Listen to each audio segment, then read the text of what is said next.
Hello, as a follow-up to Video Journal 1, I'd like to talk about failures within the workplace and how they can actually be beneficial for your career. My initial thoughts on failures is that it's one of those things that's sort of a necessary evil.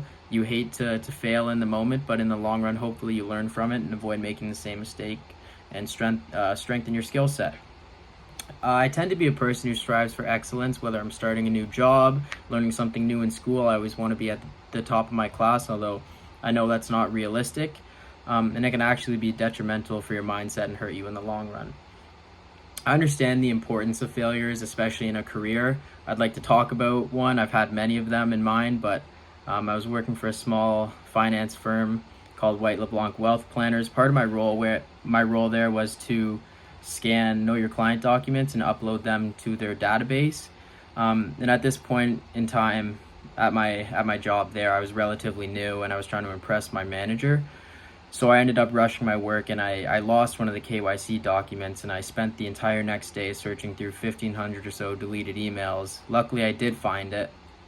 I'd consider that a pretty large failure. It was almost really bad for myself and the firm. But I learned from it, and I was able to carry that on to my current job at TD Anti-Money Laundering. I learned to not rush my work, take my time, and make sure I produce quality results, which has been very beneficial, seeing as TD faces a lot of pressures from FinTrack and audit, and they're always monitoring all of our emails, all of the clicks we make. So I'm happy I failed like that when I was younger, and I've grown from it as a person and as an employee. From the 3 TED Talks we watched this unit, I did enjoy all of them, although I believe I resonated most with On Being Wrong by Catherine Schulz. If I understood the messaging correctly, Catherine talks about the general discomfort that comes from being wrong, and how it takes a lot of strength to admit you're wrong.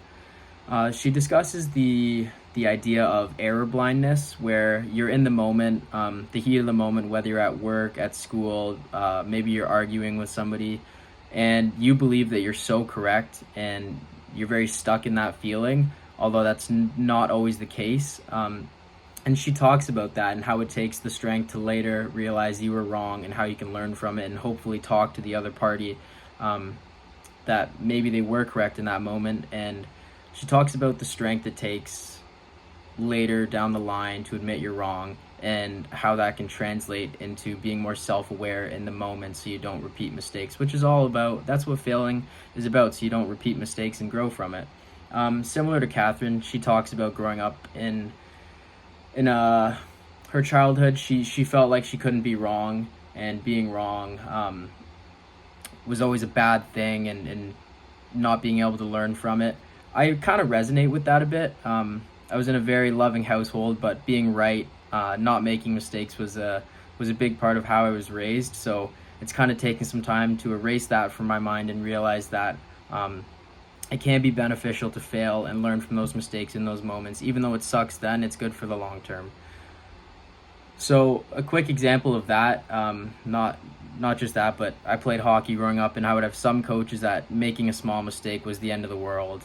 And you also had some coaches that were a little more nurturing, and when you made a mistake, they would try and take you aside and tell you how to learn from it and not make that mistake. And I believe those coaches were always more successful in players they developed and teams they coached. So it's a bit of a different example compared to a career, but it definitely taught me some skills that have translated into my day-to-days at work.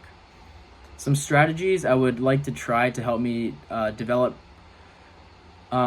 resiliency when dealing with mistakes. I'd like to reframe mistakes as learning opportunities. As I said, that's one of those things I'm learning to do now as I mature. I want to learn from my mistakes more and not be so hard on myself.